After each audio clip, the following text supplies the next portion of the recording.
A economia brasileira atravessa um momento marcado por uma contradição profunda e inquietante que desafia a lógica de quem observa apenas as planilhas financeiras. De um lado, os dados oficiais do governo e dos institutos de pesquisa apresentam um cenário de resiliência e crescimento inesperado. O Produto Interno Bruto, o PIB, tem superado sucessivamente as previsões dos analistas mais céticos, e os índices de desemprego atingiram patamares baixos que não eram registrados há quase uma década.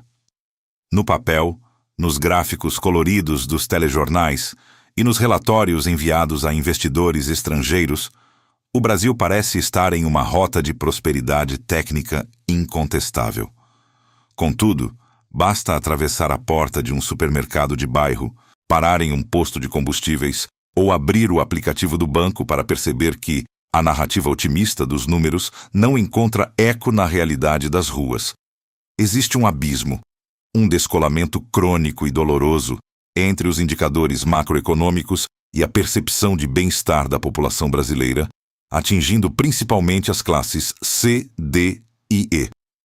Para o cidadão comum, aquele brasileiro médio que foca na sobrevivência diária e que destina a quase totalidade de sua renda mensal ao consumo de bens básicos, a economia não é uma ciência de índices complexos, mas uma experiência direta de prateleira. A sensação predominante não é de bonança, mas de uma luta constante contra a erosão invisível, porém implacável, do seu poder de compra real. Esse fenômeno de desconexão tem se manifestado com uma intensidade singular nos últimos 3 anos. Embora o país tenha registrado avanços estatísticos significativos entre 2023 e 2024, o índice de confiança do consumidor permanece estagnado em patamares baixos, revelando um pessimismo enraizado que os dados oficiais não conseguem dissipar. A pergunta que ecoa nas mesas das famílias é simples. Se a economia está melhorando, por que eu continuo sentindo que o dinheiro não chega até o fim do mês? A resposta começa pela análise minuciosa de onde esses números se manifestam e como eles são calculados na prática. Enquanto o crescimento do PIB é frequentemente impulsionado por setores de capital intensivo, como o agronegócio voltado para a exportação ou a indústria extrativa de minérios, esses ganhos demoram a se infiltrar nas camadas mais baixas da sociedade. São setores que geram grandes cifras para a balança comercial do país, mas que nem sempre criam uma massa salarial imediata ou distribuída de forma equânime. Enquanto isso, o custo de vida real nas áreas urbanas continua a pressionar o orçamento das famílias de forma desproporcional. A conta de luz que não para de subir, os reajustes frequentes nos aluguéis e, principalmente, os preços dos alimentos essenciais formam o que os economistas chamam de inflação do pobre. O IPCA oficial, que é uma média ponderada, pode até indicar um controle inflacionário, mas para quem ganha até 2 salários mínimos, a inflação real é muito superior. Para esse grupo, o que importa não é o preço de passagens aéreas ou de eletrônicos de luxo, mas o preço do arroz, do feijão, do óleo e da proteína. Quando esses itens sobem acima da média, o índice oficial torna-se uma abstração irrelevante para a experiência cotidiana. Além disso, a natureza das vagas de trabalho criadas nos últimos tempos ajuda a explicar esse sentimento de insegurança permanente. Embora a taxa de desemprego tenha caído para níveis historicamente baixos, observamos uma precarização acentuada e silenciosa do mercado de trabalho nacional. O crescimento da chamada informalidade e da economia de aplicativos trouxe uma ocupação para milhões de brasileiros, mas à custa da estabilidade e de benefícios garantidos.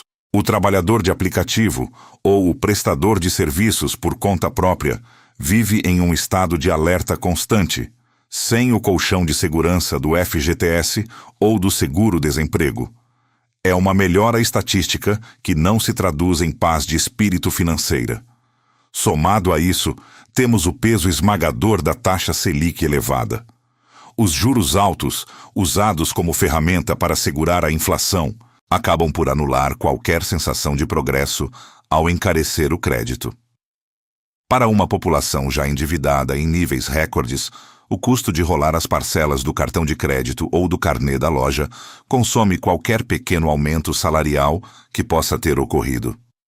O Brasil carrega ainda um trauma histórico profundo que molda o comportamento do consumidor, a memória inflacionária. Aqueles que viveram as décadas de hiperinflação possuem um radar altamente sensível para a desvalorização da moeda. Mesmo quando os preços se estabilizam temporariamente, o medo de uma nova escalada e a lembrança de quanto se conseguia comprar com uma nota de R$ 100 há apenas alguns anos geram um estado de pessimismo persistente. Esse sentimento é alimentado toda vez que o consumidor percebe que seu carrinho de compras está visivelmente mais vazio, mesmo tendo gastado o mesmo valor absoluto. Antes de continuarmos nossa jornada para entender as razões estruturais e psicológicas desse abismo econômico, inscreva-se no canal e nos conte nos comentários de onde você está assistindo. Essa discrepância entre os números frios gerados nos computadores de Brasília e a realidade das prateleiras que pesam no bolso é apenas o primeiro passo para compreendermos por que a melhora econômica parece ser um mito para tantos brasileiros, enquanto os indicadores insistem em dizer o contrário.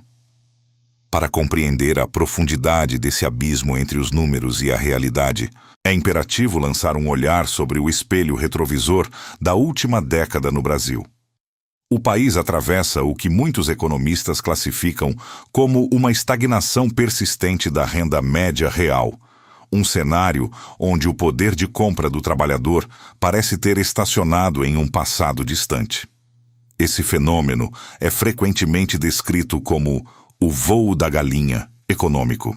Breves períodos de crescimento que geram uma euforia técnica passageira, mas que logo são interrompidos por crises ou estagnações que impedem uma trajetória de ascensão social sólida e duradoura.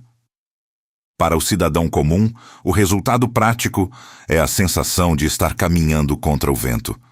Ele faz um esforço hercúleo para aumentar sua produtividade e trabalhar mais horas. Mas, ao final do mês, percebe que seu padrão de vida permanece congelado ou, em muitos casos, em declínio visível. Essa percepção de paralisia é alimentada por uma mudança drástica na estrutura de consumo das famílias brasileiras. Itens que compõem a cesta básica e serviços essenciais, como energia elétrica, gás de cozinha e combustíveis, sofreram reajustes que frequentemente superam a inflação média calculada pelos órgãos oficiais. Como esses são produtos dos quais o brasileiro não pode abrir mão, eles exercem uma pressão desproporcional sobre o orçamento dos mais pobres. Quando o preço do arroz ou da carne sobe, não há substituição simples que não envolva uma perda de qualidade nutricional ou de bem-estar. Essa inflação seletiva corrói a base da pirâmide social, transformando qualquer pequena melhora no PIB em um dado estatístico que não se traduz em mais comida na mesa. A configuração atual do mercado de trabalho também desempenha um papel fundamental nesse pessimismo enraizado. Embora as taxas de desocupação tenham caído, o crescimento do trabalho por conta própria e da chamada gig economy trouxe uma vulnerabilidade inédita. Milhões de brasileiros hoje dependem de aplicativos de entrega, transporte ou de serviços informais que não oferecem estabilidade, 13º salário ou fundo de garantia. Esse trabalhador vive em um estado de alerta constante, sabendo que sua renda depende exclusivamente de sua saúde e da disponibilidade diária de demanda. Sem um colchão de segurança financeira, a sensação de melhora econômica torna-se uma miragem, pois o risco da miséria está sempre a apenas um dia de trabalho perdido de distância. Somado a isso, o Brasil enfrenta uma crise silenciosa de endividamento e inadimplência que asfixia o consumo.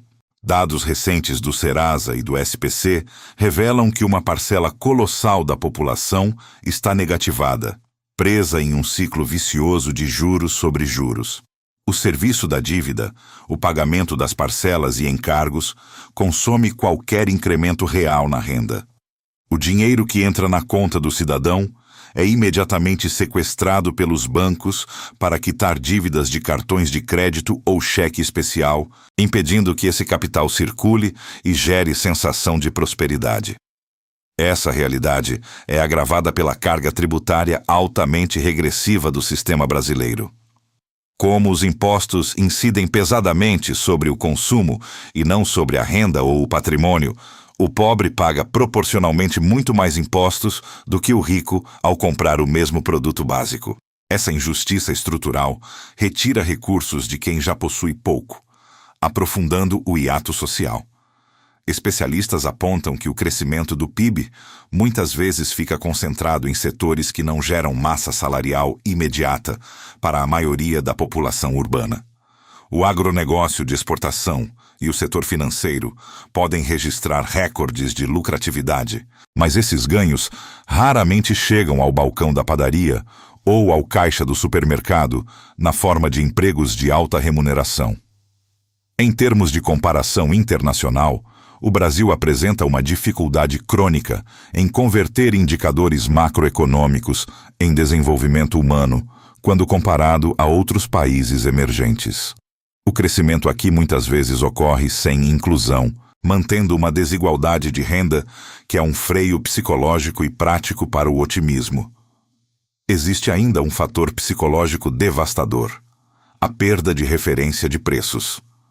Em um cenário de reajustes constantes e aleatórios, o consumidor brasileiro já não sabe mais o que é caro ou barato, gerando um estado de desorientação e pessimismo constante. Cada ida ao mercado torna-se uma experiência de estresse, onde a memória de quanto as coisas custavam há apenas 3 anos serve apenas para alimentar a frustração. Por fim, a questão habitacional emergiu como um novo e gigantesco obstáculo. O aumento explosivo nos custos de aluguel e dos imóveis nos grandes centros urbanos atua como uma barreira para a sensação de enriquecimento. Para a classe média e os jovens, a casa própria ou o aluguel acessível tornaram-se sonhos cada vez mais distantes, consolidando a percepção de que, apesar de os números oficiais apontarem para cima, a vida real continua presa em um ciclo de dificuldades que parece não ter fim. Essa desconexão entre o macro e o micro gera consequências sociais profundas, sendo a mais dolorosa delas o ressurgimento da insegurança alimentar em um país que bate recordes sucessivos de safra agrícola. É o paradoxo do celeiro do mundo.